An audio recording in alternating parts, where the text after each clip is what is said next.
Bonjour à toutes et à tous. Soyez les bienvenus à l'écoute de Radio France Internationale. En direct de Paris, il est 17h.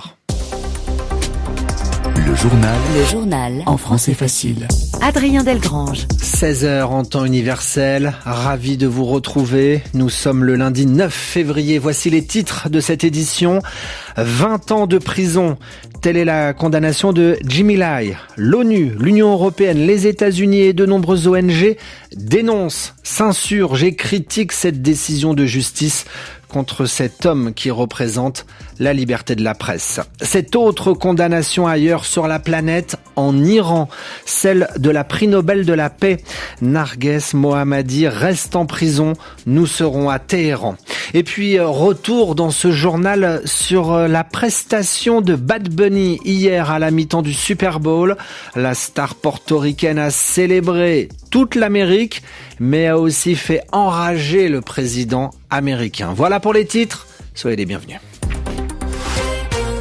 Impassible, il n'a pas bougé lorsqu'il a appris sa condamnation à 20 ans de prison. À Hong Kong, la nuit dernière, la justice a frappé fort. Jimmy Lai, figure de la presse en faveur de la démocratie, cet homme de 78 ans a été condamné à 20 ans de prison au nom de la sécurité nationale. Cléa Broderst nous appelle de Pékin. L'ancien patron de presse hongkongais a été condamné pour collusion avec des forces étrangères et pour des publications accusées de remettre en cause le pouvoir en vertu de la loi sur la sécurité nationale imposée par la Chine en 2020. Fondateur du journal Apple Daily, fermé de force en 2021 après des raids policiers et le gel de ses avoirs, Jimmy Lai est accusé d'avoir appelé par le biais de son journal, à des sanctions internationales contre Hong Kong et Pékin. Les juges le considèrent comme un acteur clé d'un complot visant à affaiblir le pouvoir chinois. Les autorités affirment que cette affaire n'a aucun lien avec la liberté de la presse. Ses soutiens disent l'inverse. Journalistes et ONG s'inquiètent désormais qu'une simple critique du pouvoir, surtout relayée à l'étranger, puisse être considérée comme une menace pour la sécurité nationale. La disparition du journal, comme la condamnation de son fondateur, illustre le recul progressif de la liberté de la presse à Hong Kong. Cléa Broderst, Pékin, RFI. La liberté de la presse à Hong Kong dans le classement de Reporters sans frontières, cette ONG, en une vingtaine d'années.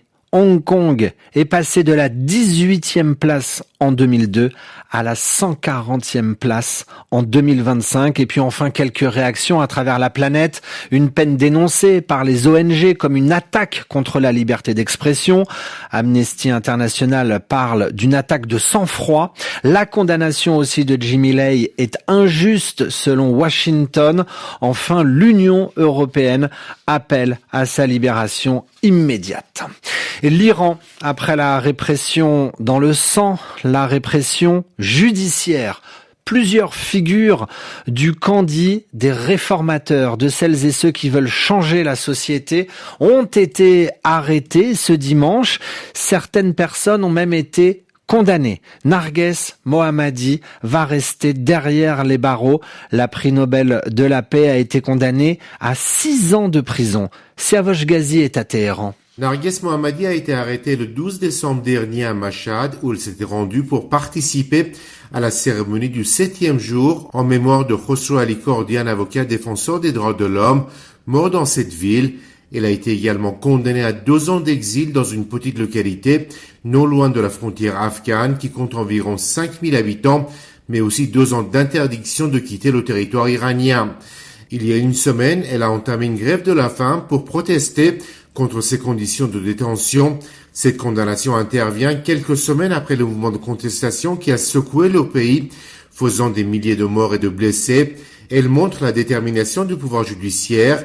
En effet, la justice a annoncé le procès d'un homme pour avoir blessé à coups de pistolet un membre des forces de l'ordre le 8 janvier dernier lors du mouvement de contestation dans la petite ville de Baharestan à l'ouest de la capitale. Il est accusé de muharebe qui signifie en guerre contre Dieu, ce qui peut lui valoir la peine capitale. Dans ce cas, ça sera la première condamnation à mort officielle d'une personne arrêtée pendant le mouvement de contestation. Siavosh Ghazi, Téhéran, RFI. L'actualité au Proche-Orient, l'armée israélienne déclare aujourd'hui avoir tué 4 combattants palestiniens, des combattants palestiniens qui auraient attaqué des soldats israéliens en sortant d'un tunnel à Rafah, dans le sud de la bande de Gaza. Le Premier ministre britannique sous pression, Keir Starmer sous une pression croissante après la démission de 2 de ses proches à la suite du scandale Epstein.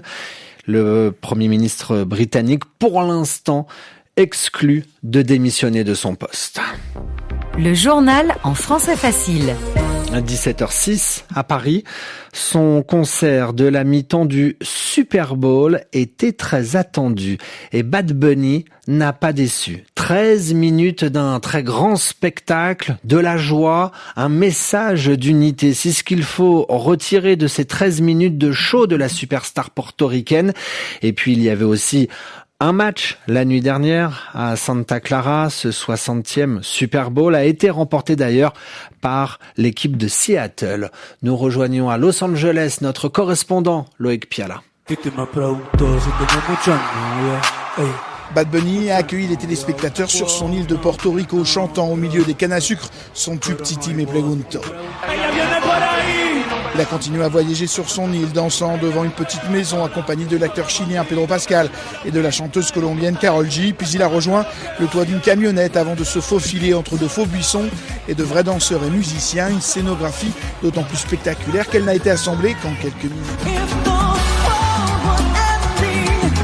Et la surprise, Lady Gaga a surgi, reprenant son morceau Die With A Smile dans une version salsa avant de danser à son tour. Le chanteur s'est emparé d'un drapeau de Porto Rico, d'autres drapeaux du continent l'ont suivi. Derrière lui, sur l'écran géant du Levi's Stadium, le message « Seul l'amour est plus fort que la haine », une célébration de la culture latino autant qu'une déclaration politique. God bless America! Sea Chile, Argentina! Dans le stade, Kiani a apprécié le show, Cathy beaucoup moins. J'ai trouvé ça très beau, j'aurais aimé que l'écran ne me bloque pas la vue, mais j'ai absolument adoré.